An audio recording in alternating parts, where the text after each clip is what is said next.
ઓમ સહના વવતુ સહનૌ પુનક્તુ સહ વીર્યમ કરવા વહે તેજસ્વીનાવધિતમસ્તુ મા વિદ્વિષા વહે. ઓમ શાંતિ શાંતિ શાંતિ.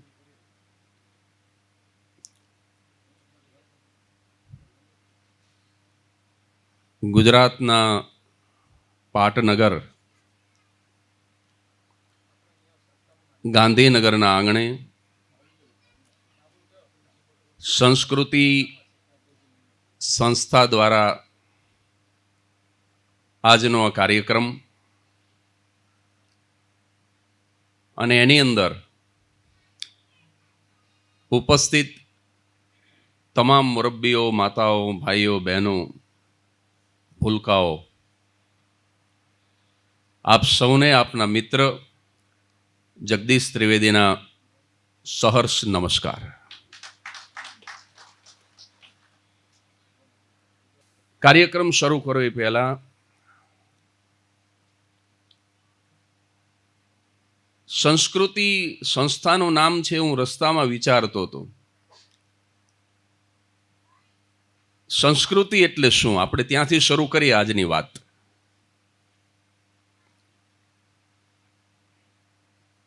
What is the definition of culture? વર્ષો પહેલા મારા બાળપણમાં પદ્મશ્રી ભીખુદાનભાઈ ગઢવી પાસેથી મેં એકવાર સંસ્કૃતિની વ્યાખ્યા સાંભળી હતી, જે આ સંસ્થાને પણ લાગુ પડે છે.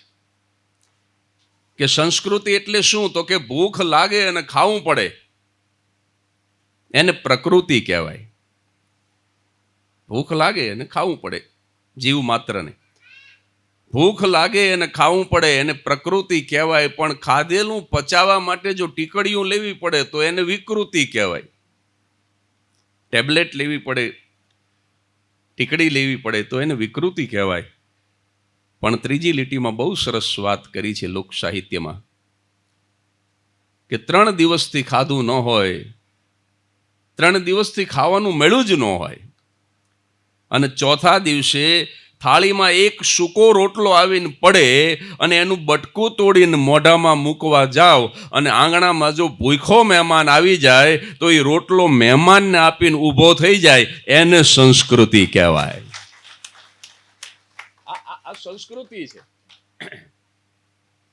હવે આ વર્ષો પહેલા સાંભળેલી વ્યાખ્યા અને હવે અત્યારે સુરેન્દ્રનગરથી આવતા મેં બનાવેલી નવી વ્યાખ્યા કોરોના કાળના સંદર્ભમાં. કારણ કે આ ઇન્વિટેશન કાર્ડમાં પણ ચોખ્ખું છાપ્યું હતું 19-20 બાકી રહી ગયેલો કાર્યક્રમ. અને હું ઈશ્વરનો આભાર માનું કે એ કાર્યક્રમ આપવા માટે હું બાકી રહી ગયો.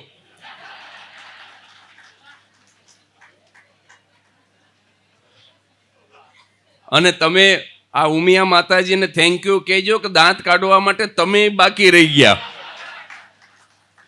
નહીતર હમણાં આપણે 2 મિનિટનું મૌન પાળ્યું, કોક આપણું પાડતા હોત કે બહુ દાંત કઢાવતા.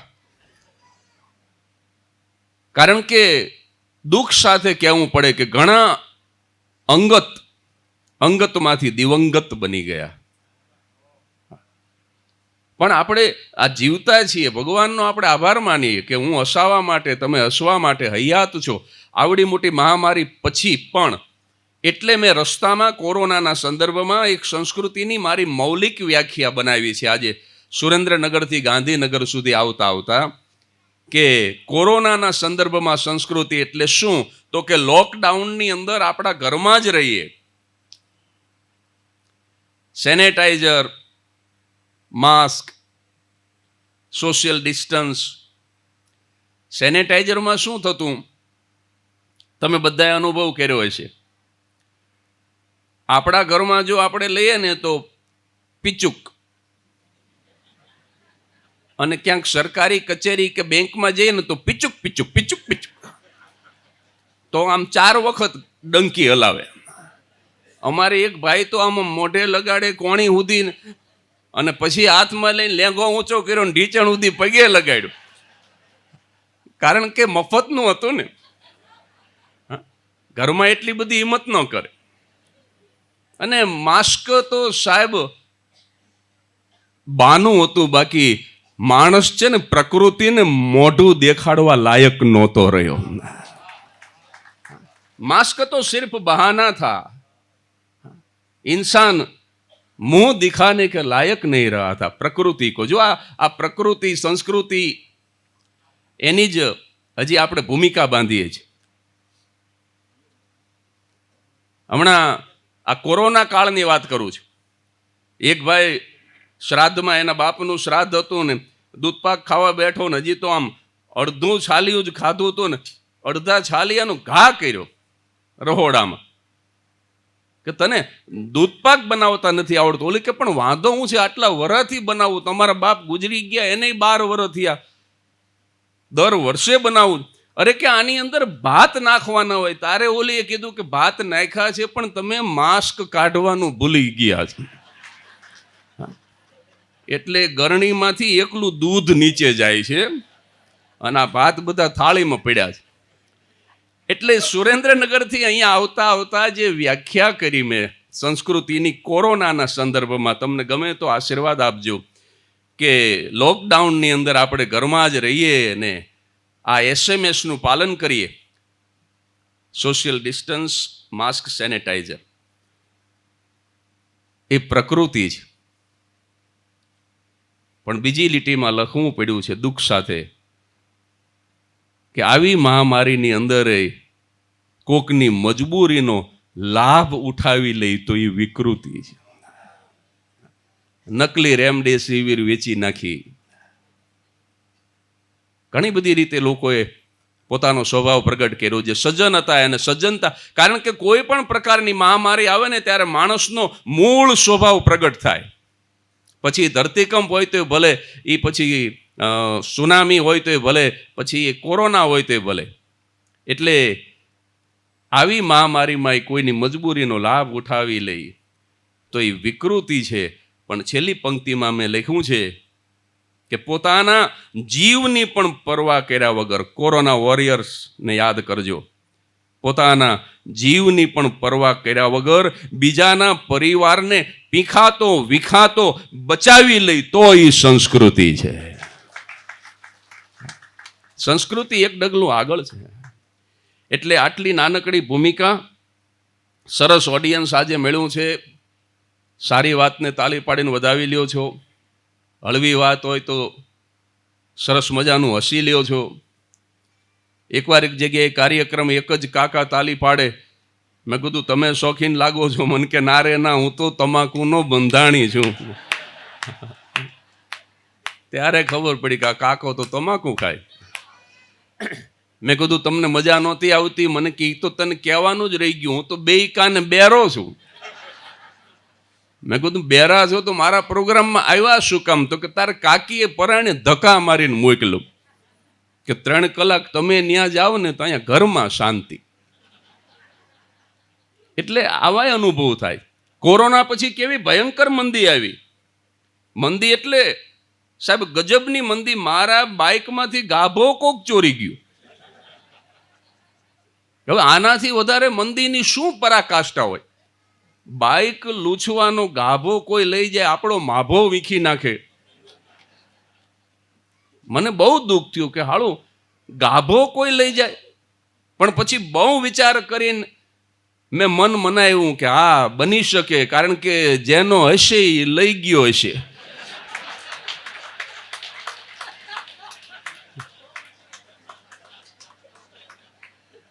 આપણે પાડોશીનો બઠાવીને આવતા રહ્યા હોય,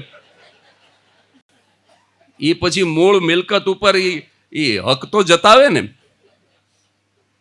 એટલે કોરોનાની વાતોને પણ હળવાશથી રજૂ કરવી છે, હાસ્યની વાતો કરવી છે. 75% હાસ્ય રાખજો, 25% સાહિત્ય રાખજો, એવું મને મનોજભાઈએ કીધું છે. એટલે હું લગભગ 75-25ના રેશિયામાં મારી વાત રજૂ કરીશ. ઇન્ટરવલ મને કે આપણે રાખવો નથી, એ સારી વાત છે. સળંગ ખેંચી લઈએ એટલે એક જે ટેમ્પો બન્યો હોય એ બની રહે. અમેરિકાથી હરેશભાઈ ત્રિવેદી ક્યાં બેઠા છે? બહુ પાછળ બેઠા તમે. અહીંયા આવો ને ક્યાંક. અહીંયા ઘણા બાકડા ખાલી છે. આ છેક અમેરિકાથી ને ઇંગ્લેન્ડથી આવેલા મહેમાન છે. હા, અહીંયા આવી જાઓ ને, ઘણા બાકડા ખાલી. હા, અહીંયા બેસો. અહીંયા બેસો.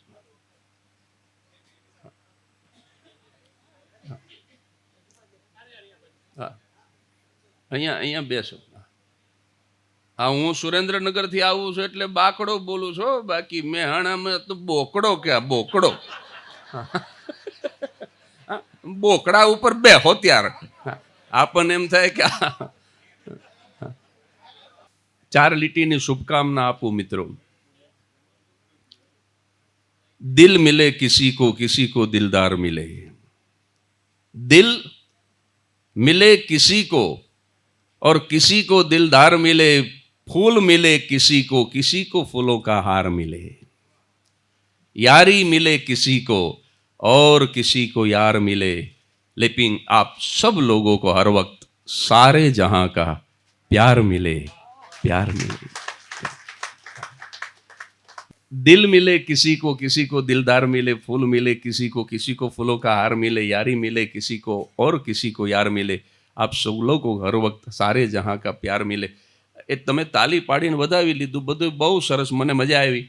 આ લોકોએ મને સંસ્થાની માહિતી આપી કે અમે 2000 રૂપિયામાં એક કપલ, અને એમાંય આ લોકોની ઉદારતા એવી કે એ પાછા પતિ પત્ની ન હોય તોય હાલે.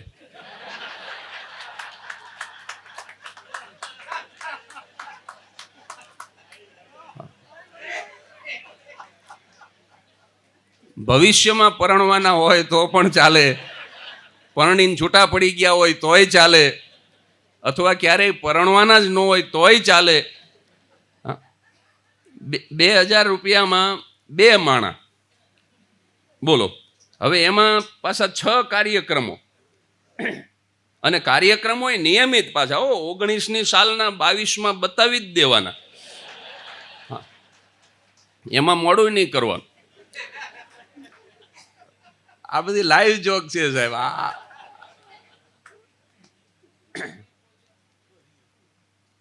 6 કાર્યક્રમો અને એક સુંદર મજાનું ભોજન.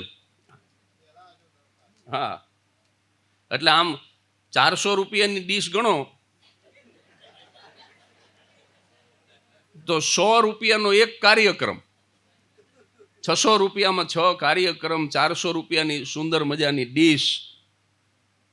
એક ઠેકાણે હમણાં લગ્નનો કાર્યક્રમ હતો, એક બેને થાળી લીધી સાહેબ, 6 વાગ્યે થાળી લીધી, 6:30 થયા, 7 વાગ્યા, 7:30 થયા, 8 વાગ્યા, 8:30 થયા. પછી હું રોવા જેવો થઈ ગયો. મારા ઘરે લગ્ન નહોતા પણ મારાથી ન રહેવાનું. મેં કીધું બેન 2.5 કલાક થયા, હવે તો ભાત લઈ લો. મને તરત જ કંકોત્રી કાઢી, મને કે વાંચો, જમવાનો સમય 6 થી 9. 3 કલાક જમવાનું સમજીને આવ્યા હતા. એટલે આ સંસ્થા બહુ વ્યાજબી ભાવથી, કારણ કે 100 રૂપિયા એટલે કાંઈ ન કહેવાય. મુંબઈમાં મારો ટિકિટ શો હોય તો 1000 રૂપિયા તો એક કાર્યક્રમની ટિકિટ હોય, અને આમાં આખું વરસ તમે દુબાકા મારશો. એટલે આ એક સેવાની ભાવનાથી, જે રીતે સાર્વજનિક હોસ્પિટલ હોય છે, જે રીતે સાર્વજનિક લાઇબ્રેરી હોય છે, એવી રીતે કોઈ પણ જાતનો નફો લીધા વગર એક સેવાની ભાવનાથી સુંદર કાર્યક્રમો આપતી સંસ્થા એટલે સંસ્કૃતિ. આ વાતને વધારવા જેવી વાત છે એટલે મેં મૂકી. નહીતર મને બહુ આમ વખાણ કરવાની એવી બહુ ટેવ પણ નથી, પણ જે સાચું છે એ તો સ્વીકારવું જ રહ્યું સાહેબ. એટલે બહુ સુંદર રીતે આ સંસ્થા કામ કરે છે. યુનિટી ગજબની છે. કીધું ને કે રવિવાર હતો છતાંય આ લોકો જાતે ખુરશી ગોઠવી નાખે. નહીતર તો એ ધારે તો કોઈ માણસ રાખી લે, પણ એક એવી ભાવના કે આપણે જાતે કામ કરીને આપણા મેમ્બરને બેસાડીએ તો એક આખી જુદી ફેમિલી જેવું ફિલિંગ આવે, એમ કે આપણે જ કામ કરીએ એમ. નહીંતર તો આ માણસોય કરી શકે. અને ભાઈએ પરિચય આપ્યો, મનોજભાઈ મારા મિત્ર છે, કે 3 વખત PhD કર્યું છે. આ તમે તો ગાંધીનગરનો ઓડિયન્સ અને સમજદાર ઓડિયન્સ એટલે તમે તાલી પાડી, તમે એનું મહત્વ સમજો કે 3 વખત અલગ અલગ યુનિવર્સિટીમાંથી PhD કરવું કેટલું અઘરું છે. જો કે એની અંદર હું વિનમ્રતાથી ઉમેરોય કરી દઉં કે 2 વિદ્યાર્થીએ જગદીશ ત્રિવેદીના પુસ્તકો ઉપર PhD કર્યું છે અને 2 વિદ્યાર્થીના ગાઈડ તરીકે મેં માનદ સેવા આપી છે. એટલે PhD નો વિષય પણ થયો, PhD નો વિદ્યાર્થી 3 વખત થયો અને PhD નો વિદ્યાગુરુ પણ થયો. એટલે વિષય વિદ્યાર્થી અને વિદ્યાગુરુ ત્રણેય થવાનું મને ભગવાને સૌભાગ્ય આપ્યું. પણ આ સમજદાર ઓડિયન્સ હોય તો એની કિંમત સમજે. નહીતર એક વખત મારે જે ડખો થયો તો આ જોક નથી, હાવ સાચો અનુભવ કહું, પેટ છૂટી વાત કરું છું. पर्दा नहीं जब कोई खुदा से तो बंदों से पर्दा करना क्या. જો કે અત્યારે સમસ્યા એ થઈ છે કે જે લોકો એમ કહેતા હતા કે અમે ખુદા સિવાય કોઈથી ડરતા નથી, એ હવે ખુદાઈથી ડરવા માંડ્યા.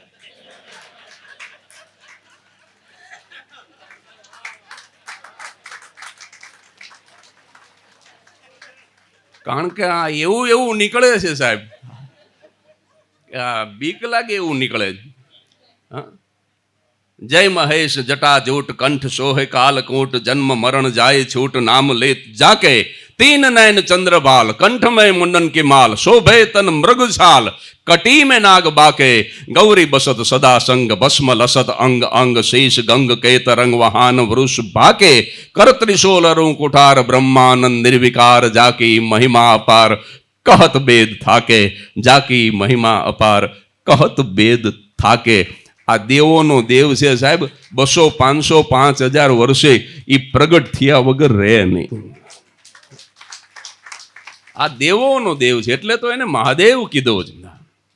એટલે હું પેટ છૂટી વાત કરું છું. 2 વખત PhD કર્યું તું, 3જી વાર નહોતું કર્યું. એ વખતની સત્ય ઘટના. મુંબઈનો કાર્યક્રમ પૂરો કરી ટ્રેનમાં આવતો હતો, ત્યાં તો મનોજભાઈ જેવા કોઈ હતા નહીં, પરિચય આપે. એટલે મેં કીધું હું જાતે જ આપી દઉં ડબ્બામાં.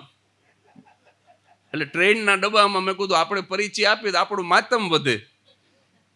તે મેં જાતે જ પરિચય આપ્યો. મેં કીધું તમને કોઈને ખબર નહીં હોય પણ 2 અલગ અલગ યુનિવર્સિટીમાંથી મેં 2 વખત ડોક્ટરેટ લીધું છે. તે હા મેં બેઠો હતો ને એ માલધારી હતો.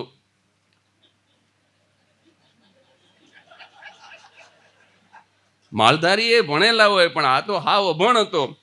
તો એણે મને બહુ સરસ જવાબ આપ્યો. આમાં એક અક્ષર મારા ઘરનો નથી હો. મેં કીધું 2 અલગ અલગ યુનિવર્સિટીમાંથી મેં 2 વખત ડોક્ટરેટ લીધું છે. ઓલો મને કે એમ તો મારો પાડોય 2 ભેંસને ધાવ્યો છે.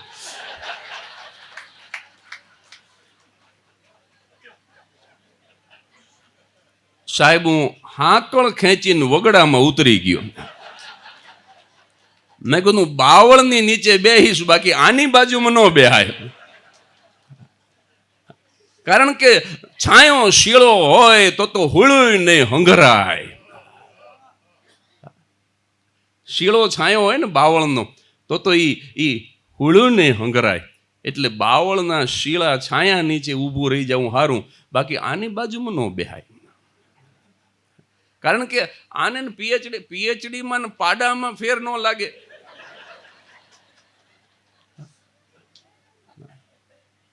આનું તમે કરો હું. એટલે અમારી તો સાહેબ એટલી બધી ફિલ્મ ઉતરી છે કે હું હાવ સાચી ઘટનાઓ રજૂ કરું તો એક આખો, કારણ કે 3000 કાર્યક્રમો આપ સૌના આશીર્વાદથી આપ્યા અત્યાર સુધીમાં. અને આ હરેશભાઈ એના સાક્ષી છે કે દુનિયાના 27 જુદા જુદા દેશમાં આપ સૌના આશીર્વાદથી 76 વિદેશ યાત્રાઓ કરી, 27 ડિફરન્ટ કન્ટ્રી. એટલે આમ આ કોઈ મારા અહમની અભિવ્યક્તિ માટે નથી કહેતો સાહેબ, પણ એટલા બધા મૂર્ખ બન્યા એમ દેશમાં અને પ્રદેશમાં કે એ અનુભવ જો તમારી સામે રજૂ કરી દે. એવું નથી કે પરદેશ જાય એ બધા બુદ્ધિશાળી જ હોય. મારો પાડોશી હમણાં યુરોપ યુરોપ ફરી આવ્યો, કોરોના જતો રહ્યો તો ઝપટ બોલાવી, કારણ કે બધી ટૂર હવે જ શરૂ થઈ બધી. આ રિસન્ટલી હમણાં ઉપડી પહેલી ટૂર આપણા અમદાવાદની ગુજરાતીઓની. તો યુરોપ ફરી આવ્યો, તે આવીને મને કે હું યુરોપ જઈ આવ્યો. એટલે યુરોપનું કીધું એટલે મેં પૂછ્યું, મેં કીધું મોનાલિસા જોયું? મને કેવા નાના ગામડા જવાનો ટાઈમ જ નહોતો. એટલે કોઈ એમ કે હું આ 76 યાત્રા કરી આવ્યો એટલે જગદીશ ત્રિવેદી બહુ બુદ્ધિશાળી હોય, એવા વેમમાં તો રહેશો જ નહીં સાહેબ. એ તો સંપત્તિ પ્રવાસ કરાવી દે, સંપત્તિને સમજણને કાંઈ સંબંધ નથી. સમજણ તો સંપત્તિ ન હોય તો પણ આવે. અને સંપત્તિ અને સંસ્કાર આ બેમાંથી જો પસંદગી કરવાની હોય ને તો સાહેબ વિનમ્રતાથી, હું કોઈ જ્ઞાનની વાત કરી કોઈ એવો છું જ નહીં સાહેબ, પહેલી ચોખવટ. એટલે હું કોઈ આદેશ કે કોઈ જ્ઞાનની વાત નથી કરતો, હું વિનમ્રતાથી તમને, મને એવું લાગશે અહીંયા પ્રાર્થના કરીશ કે જો આ બેમાંથી ચોઈસ કરવાની હોય, સંપત્તિ અને સંસ્કાર, તો સાહેબ સંસ્કાર પસંદ કરજો. શું કામ? કે જ્યાં સંસ્કાર હશે ને ત્યાં વહેલા મોડા સંપત્તિને આવ્યા વગર છૂટકો નથી. અને જ્યાં સંપત્તિ હોય ત્યાં સંસ્કારો જ હોય, એવું હોય જ એવું માની લેવાની જરૂર નથી. હોય પણ ખરા અને ન પણ હોય. આખી લંકા હોનાની હતી, પણ સંસ્કાર ન આવ્યા તો ઠેઠ સુધી ન આવ્યા. જો નહીતર સંપત્તિનો ક્યાં તૂટો હતો. એટલે ન જ હોય એવું નથી કહેતો, અમીરોની ટીકા નથી સાહેબ, પણ સંસ્કાર હોય ત્યાં સંપત્તિને આવ્યા વગર છૂટકો નથી. એટલે અહીંયા પ્રમુખ સાહેબે એટલા બધા ભલા, રમેશભાઈ, એ ઘડીકમાં શું બોલીને બેસી ગયા એ ખબર ન પડી. હજી તો આમ ઉપર ચડું ત્યાં તો પ્રમુખનું ભાષણ પૂરું થઈ ગયું. એટલે આવા પ્રમુખે ઓછા મળે.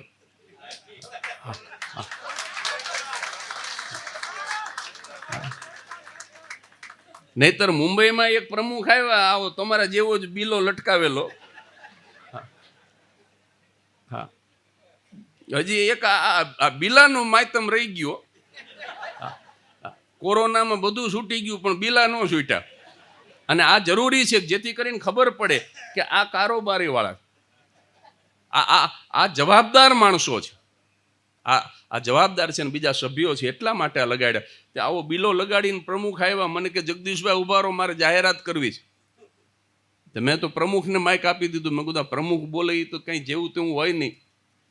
અને એમણે માઇક પકડીને સીધું ચાલુ કર્યું કે જેટલા સભ્યોની ફી બાકી.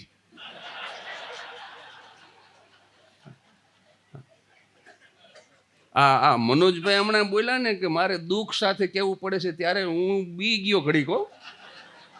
મેં કીધું હમણાં એમ ન કે જેટલાની ફી બાકી.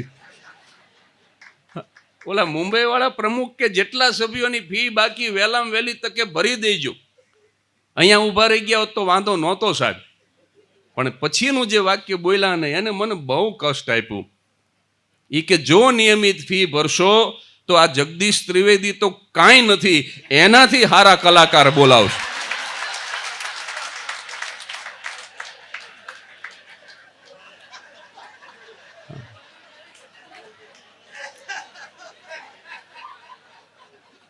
મને કે હવે કરો લ્યો ચાલુ. મેં કીધું હવે હું ચાલુ કરે, તમે મને જ હાવ ચાલુ કરી નાખ્યું.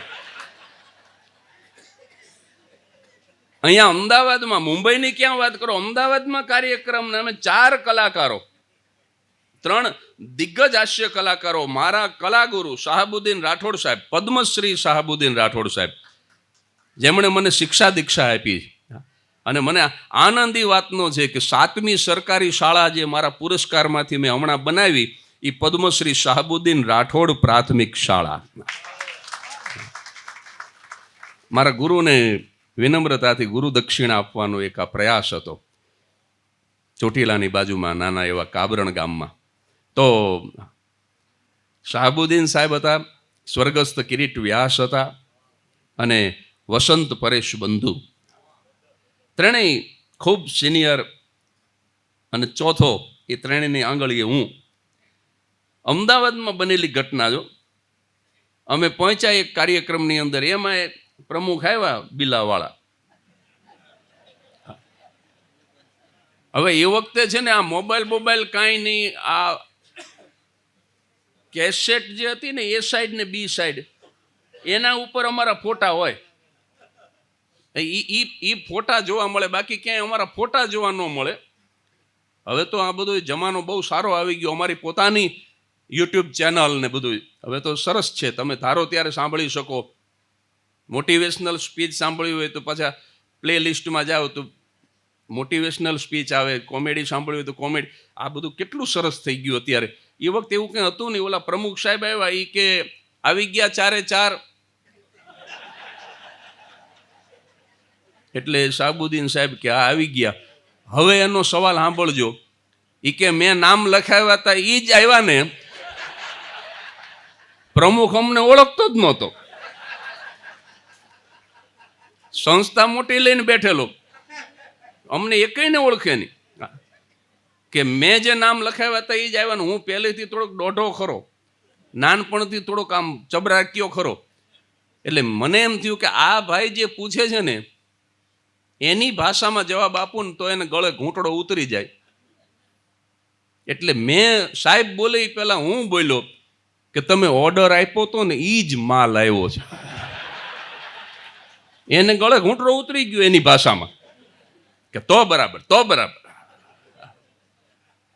હવે કે તમારે જમી લેવું છે? કીધું હા જમી લઈ. કારણ કે ઘણી વખત પ્રોગ્રામ પછી નથી આપતા.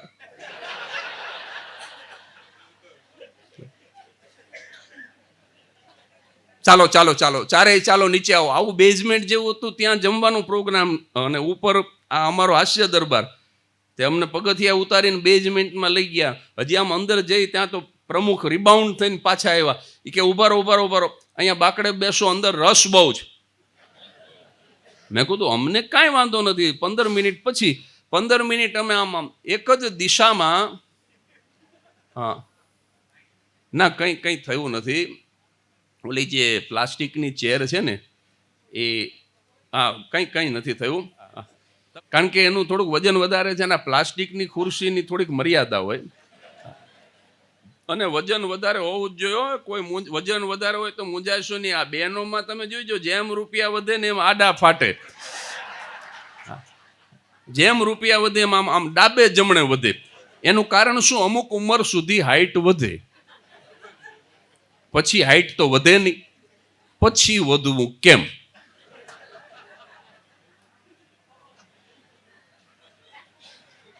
ડાબે જમણે વધે. હવે આખું શરીર વધે એની યાર માથું તો વધે નહીં. આ ખોપરી કાંઈ મોટી ન થાય.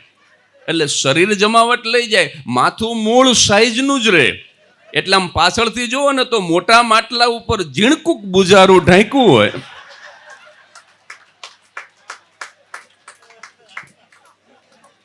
અને ઓબેસિટી બહેનોમાં જ હોય સાહેબ, પુરુષોમાં ન હોય. હું જો 2 પલ્લા બેલેન્સ કરીશ, ભલે હું બેયની વચ્ચે નથી, પણ હું 2 પલ્લા બેલેન્સ કરીશ. પુરુષો તો મદનિયા જેવા જાડા હોય. અમારે સુરેન્દ્રનગરમાં આવો, તલકચંદ શેઠ છે, 122 કિલોનો દાગીનો. ડોક્ટર પાસે ગયા, ડોક્ટરે એવો એ કે હોર્સ રાઇડિંગ કરો. હવે કયા ઘોડાનો દી ઉઠ્યો તે આને માથે ચડાવે. પણ સંપત્તિ હોય ને સાહેબ, મેં કીધું ને સંપત્તિ હોય એટલે એ અમુક સીમા ઓળંગી જ શકે. ઘોડું 1 મહિના માટે ભાડે કરી આવ્યા, પણ ચડે કેવી રીતે? દુકાનના ઓટાની બાજુમાં ઘોડાને ઊભો રાખે, પછી એક મૂંઢો મૂકે, 2 વાણોતર હાથ પકડે. શેઠ પહેલા મૂંઢા ઉપર ચડે, પછી ઓટા ઉપર ચડે, ઓટા ઉપરથી પછી ઘોડા ઉપર ચડે, અને શેઠ જેવા બેહે એવો જ ઘોડો બેહી જાય.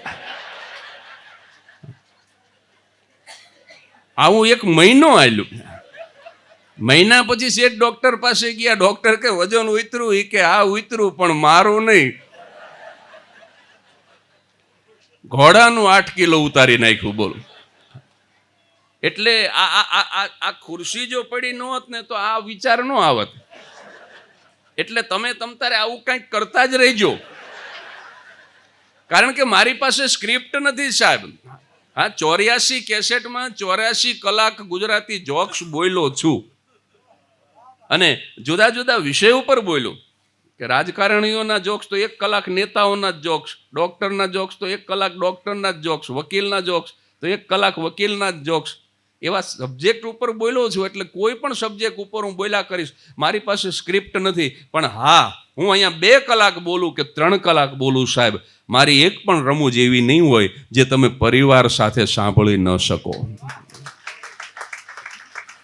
અને મારી એક પણ રમૂજ એવી નહીં હોય કે જે સાંભળીને કોઈના દિલમાં દુઃખ થાય, કોઈને ઠેસ પહોંચે.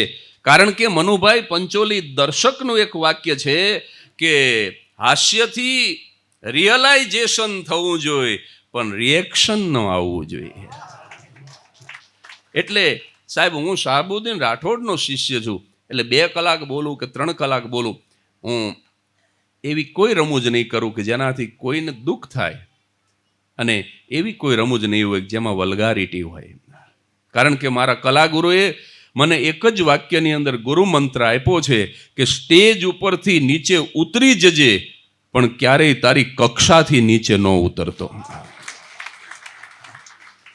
અને હું તો પછી દીવાને ખાસમાં જ્યારે આ છેલ્લી અડધી કલાક હશે ને, ત્યારે રેપિડ ફાયર રાઉન્ડ આપણે કરશું. તમે કોઈ સબ્જેક્ટ બોલજો ને, એટા મોમેન્ટ એ સબ્જેક્ટની ઉપર હું જોક બોલીશ સાહેબ.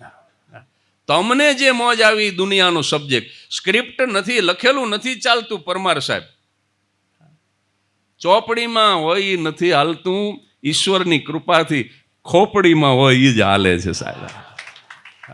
કાગળિયા લઈને બેહી એમ ભેગું થાય.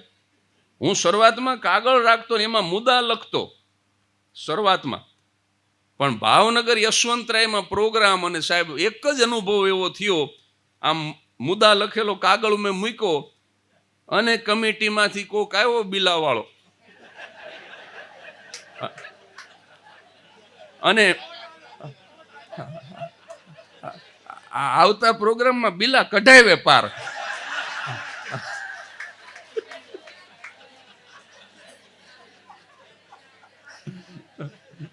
કમિટી વાળો કોક આવ્યો ને એને વાહે પંખો મૂક્યો,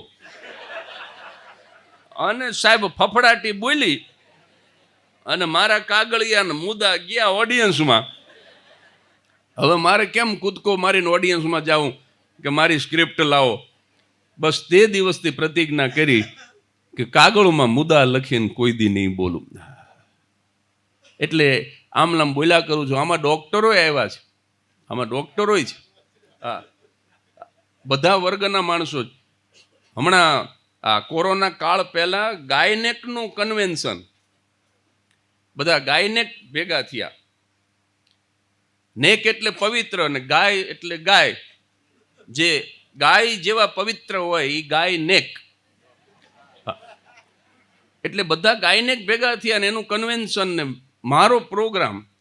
હવે આ લોકો શું કરે, બધા જે ડોક્ટરો હોય ને એ દિવસે એના સબ્જેક્ટ ઉપર સરસ મજાના લેક્ચર રાખે, અને એ મગજ માટી પડી જાય એવા હોય, અને રાત્રે પછી મારા જેવાને બોલાવે. એટલે શું છે કે થોડાક હળવા ફૂલ થઈ જાય, કારણ કે આમાં કંઈ બુદ્ધિ દોડાવવાની હોય નહીં. આ મારી એકેય વાતમાં તમારે બુદ્ધિ નહીં દોડાવવી પડે, અને તોય હસવું આવશે. એટલે મારા એક કાર્યક્રમની અંદર હું થોડોક વહેલો પહોંચી ગયો, અને છેલ્લું લેક્ચર ચાલુ હતું ને એ લેક્ચરનો સબ્જેક્ટ બહુ મજાનો હતો.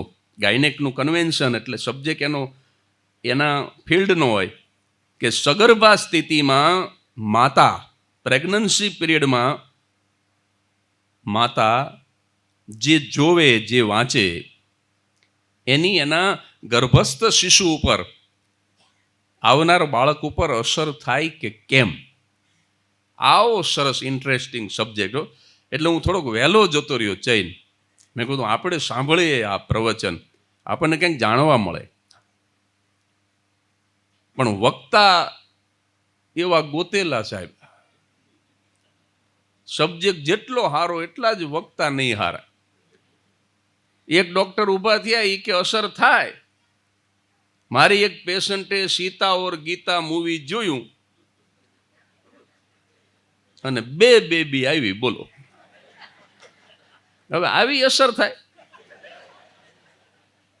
ત્યાં બીજા એક ડોક્ટર ઊભા થયા, એ કે આમની વાત સાચી છે. મારી એક પેશન્ટે રામ ઓર શ્યામ જોયું હતું અને 2 બાબા આવ્યા. હજી આટલું જ પૈતું હતું ત્યાં તો જે મોટા ડોક્ટર પ્રમુખ સ્થાને બેઠા હતા એ ઊભા થઈને દોડવા જ માંડ્યા. આગળ ડોક્ટર ને પાછળ હું પાર્કિંગ લોટમાંથી પકડ્યા, કારણ કે મારે કવર એમની પાસેથી લેવાનું હતું. મેં કીધું તમે શું કામ ભાગ્યા? અરે મને કે મારી પોતાની વાઈફ પ્રેગ્નન્ટ છે અને અલી બાબા ઓર 40 ચોર જોવા ગઈ.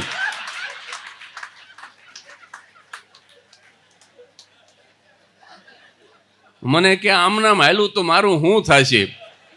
મેં કીધું તમારું કાંઈ નહીં થાય, પણ તમે જતા રહેશો તો મારું શું થશે? કારણ કે એ વખતે હું કવર લેતો સાહેબ, પાછળ દોડી દોડીને લેતો. પણ 12મી ઓક્ટોબર 2017, 12th ઓક્ટોબર 2017, 4.5 વર્ષ પહેલા મેં મારી જિંદગીના 50 વર્ષ પૂરા કર્યા. અને તે દિવસથી મેં એક નાનકડી પ્રતિજ્ઞા કરી છે કે જીવું ત્યાં સુધી આખી દુનિયામાં કાર્યક્રમો કરીશ, પણ એ કાર્યક્રમનો એક પણ રૂપિયો ઘરે નહીં લાવું.